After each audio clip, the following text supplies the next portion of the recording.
Ladies and gentlemen, we're going to do more sense. Our show is called Making Sense of the Macroeconomic Picture. And now we're going to do an extra special dose because I was reading a newspaper column by, yes, the one and only Paul Krugman. So I picked up the YouTube phone and I dialed Jeff, and I'm gonna read these things out to you, Jeff. What do you think of these ideas? Tell me if you agree or disagree. You might be surprised, dear audience, where we go. Okay, it's morning in America. On the economic front, the Senate has passed a relief bill that should help Americans get through the remaining difficult months, leaving them ready to work and spend again. And the bill will almost surely become law in a few days. Economists have noticed the good news. Forecasters surveyed by Bloomberg predict 5.5% growth this year, the highest rate since the 90s. I think they're being conservative. So does Goldman Sachs, which expects 7.7% growth, something we haven't seen since 1984. That's a normal year. That's not a creepy year or anything. But then what? I'm very optimistic about economic prospects for the next year or two. Beyond that, however, we're going to need another big policy initiative to keep the good times rolling. If they're saying that one dose of stimulus that's enormous is not enough, we need to keep it going, do you need to always keep adding energy to a system for a healthy system to continue? That doesn't, I mean, that doesn't sound right, does it? I mean, if the government has to keep injected money into the economy in order to keep it growing at even a steady, I mean, 5.5% sounds terrific, and it would be the highest since the 90s. But what does it follow? You can't just look at it in isolation and say, oh, 2021 is the best year we've had because it followed one of the worst years we've ever had. So you would expect high rates of growth, but it isn't growth. It's rebound. We're trying to get out of a hole that we're already in.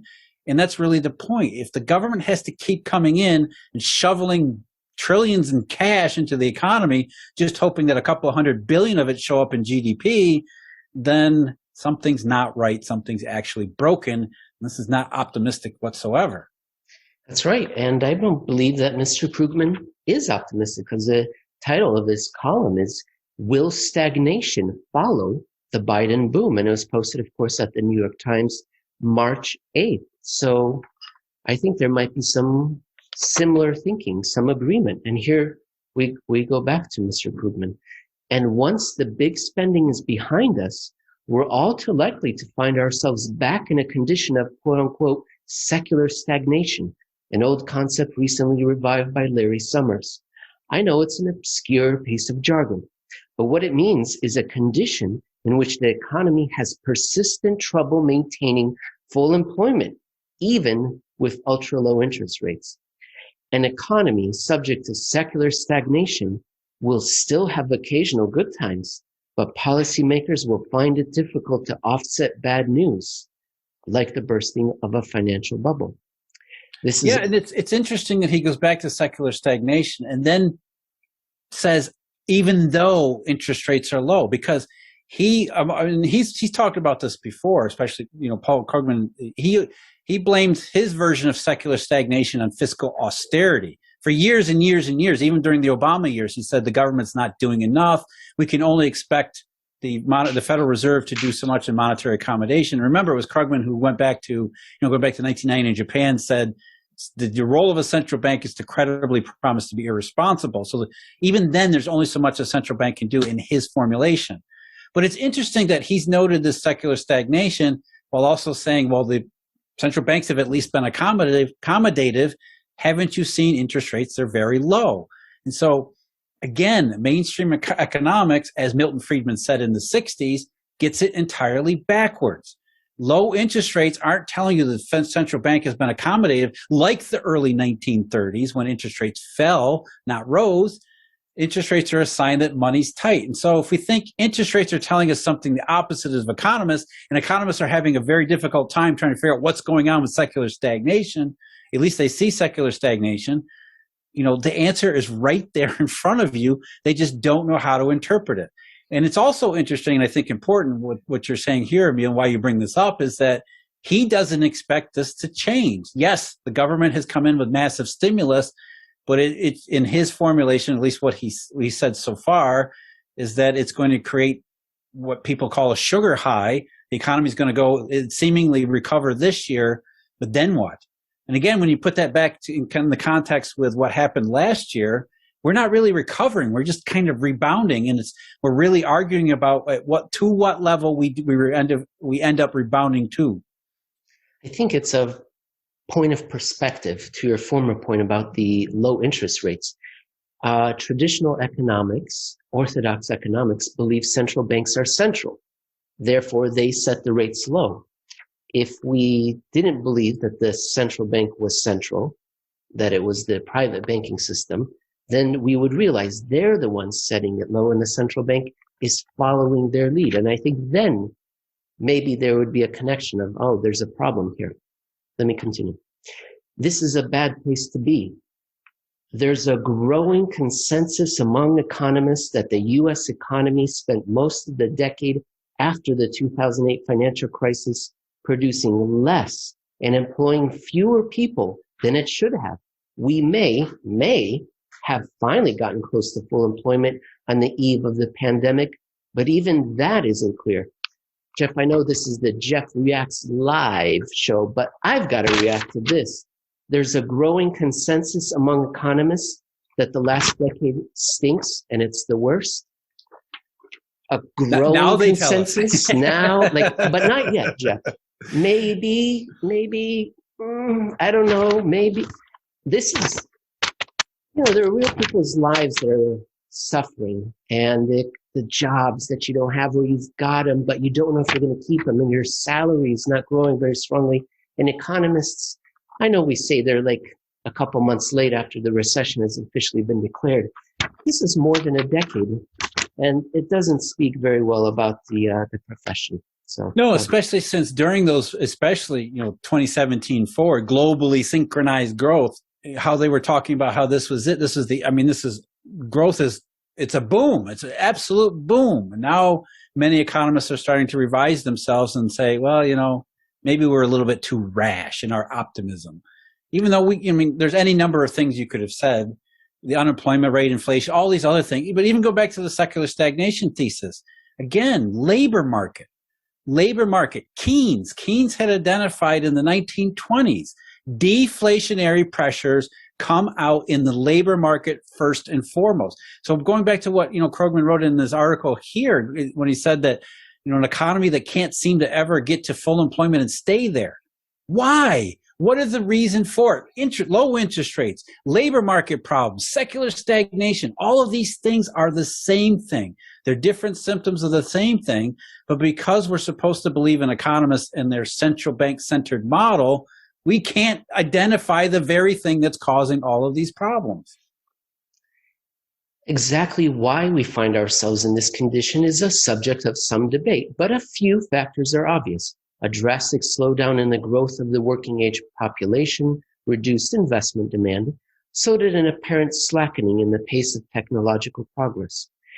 And financial markets are signaling that they expect a return to underperformance once the Biden boom is behind us.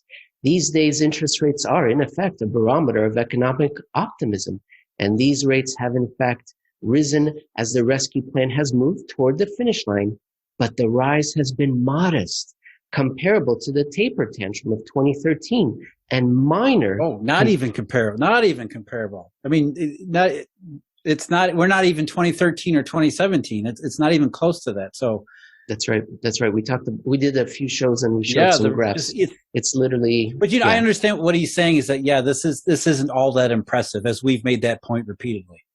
Then he says that's especially minor compared to the 1990 surges, and we finish off. Well, before you finish, let me just what he's saying there as far as why the reasons he gave is for this underlying secular stagnation are right out of the playbook of Alvin Hansen. Alvin Hansen was an influential economist in the 1930s, and he's the one who came up with the term secular stagnation to try to describe the Great Depression. Because as we talked about, I think it was last podcast, during the 1930s, people really didn't understand what the Great Depression was or where it came from. It wasn't until the 1960s when Milton Friedman's A Monetary History that he finally came along and said, deflation, money, all these things, that's the reason why the Great Depression was so bad and why it stayed so bad. But before then, during the 1930s, Alvin Hansen said, secular stagnation, because growth is a combination of demographics, land usage, and technology, innovation. Basically, I think what Paul Krugman just listed almost point for point.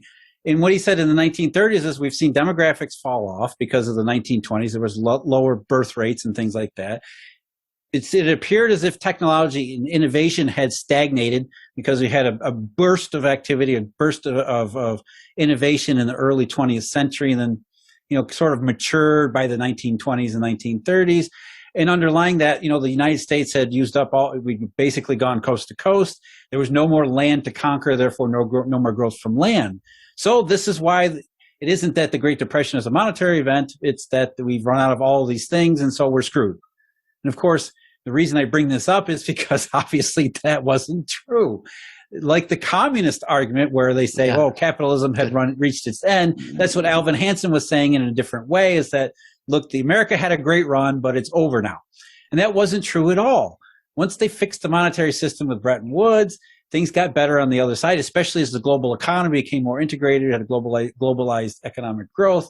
And pretty much nobody remembered Alvin Hansen's secular stagnation theory until around 2014, 2015, when Larry Summers said, we're kind of seeing the same type of thing here, and we don't have the same type of answers because obviously the central bank has done a good job. Haven't you seen interest rates? They're really low. So it can't be like the 1930s. It must be that Alvin Hansen wasn't wrong. He was just early. Except that when we reorient everything, we look at the labor market, the deflation there, we look at interest rates, we look at bond yields, we look at all sorts of financial indications, we can say, yeah, there's a lot that's like the 1930s, including this ridiculous idea of demographics and all these other excuses for secular stagnation. The secular stagnation is real, but we're getting all of the reasons for it completely wrong. As soon as this show becomes successful, we'll hire an intern at below market rates, of course, so that they can look up which show it was that we discussed this, and then I'll be able to tell the audience live. We're not at that point. I'm glad you do think that we'll be successful enough to hire even a low market intern. That's real optimism. I will put it in the show notes, ladies and gentlemen, when we discussed Alvin Hansen and the two shows that we did on communism, which so echoes our discussion here right now. Let me finish off with Mr. Krugman. Here we go. What markets are telling us, in effect, is that after the boom, they expect a return to stagnation. The answer is actually obvious. A large program of public investment paid for largely with borrowing, although with a case of new taxes too, if it's really big. Such a program would do double duty. Macroeconomics aside, we need to spend a lot to rebuild our crumbling infrastructure, fight climate change, and more. And public investment can be a major source of jobs and growth, helping pull us out of the stagnation trap. He goes on the next page to say, why is this, why isn't this happening? And it's the kind of, well, Republicans are 7 feet tall, they drink blood, they can't be killed, which may be true, but, it's not for our show. But that was the macroeconomics section. Jeff, did you know there's a whole podcast, or at least there used to be one, that would respond to Krugman's articles? So I guess we're stealing their no shortage of material, right? I mean, even what he says at the end is sort of, you have to shake your head. Look, the Trump administration, their quote unquote stimulus was about $2 trillion. They did another helicopter drop at the end of last year. Now we got another stimulus that's another quote unquote stimulus that's 1.9 trillion. Now, even though the headline numbers are nowhere near the effective amounts that are actually going to be dispersed, it's all repackaged and remarketed and rebranded to make it look bigger than it is. But even still, these are considerable fiscal spending packages. And yet one after another, after another, after another, and all it does is temporarily boost output. And I'm dubious at that because so far the results of at least the ones that have been conducted to this point have left 10 million American workers outside the job market, as well as 2 million jobs that never had a chance to happen. We're 12 million jobs short of where we quote unquote should be, despite already, multi-trillion dollar package, multi-trillion dollar QE, all these other things. So I think there's more to it than that, but at least let's look at this on the bright side. It's good that at least Paul Krugman and people like him are saying, let's not get too carried away here. And when people like him are not getting too carried away, especially with a Democratic administration in power, which he absolutely adores, I think there's something serious here, something serious to pay attention to, when even the people who are most conducive, the guy who complained about austerity during the Obama years suddenly says, hold up, 2 trillion, that's not enough. So there's really something going on here. You took the words right out of my mouth, Jeff. That's exactly what I was going to say. Thank goodness now at least there's agreement. If you remember a few years ago, we were saying the economy is not booming. Well, you were saying it. I wasn't. I was reading that. But people in charge were saying booming, roaring, stock market, unemployment. I'm glad we're at a point where there's agreement from that corner that something's not right. Jeff, this was my favorite reaction show that you've done, and I hope we can continue doing it. And I'll talk to you later. Have a good weekend. Have a good day. One last thing, I think it's important.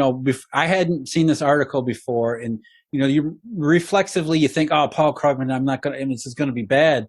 There's a lesson there. We just because it's Krugman or Neil Keynesian or John Maynard Keynes doesn't mean you shouldn't listen to what they say, and that's true of Karl Marx. Even Karl Marx had some decent things to say. It just you can't just throw out the baby with the bathwater with some of these people. Yes, Karl Marx's philosophy led to some of the worst human atrocities, but some of his critiques of capitalism were absolutely spot on, and they remain relevant today.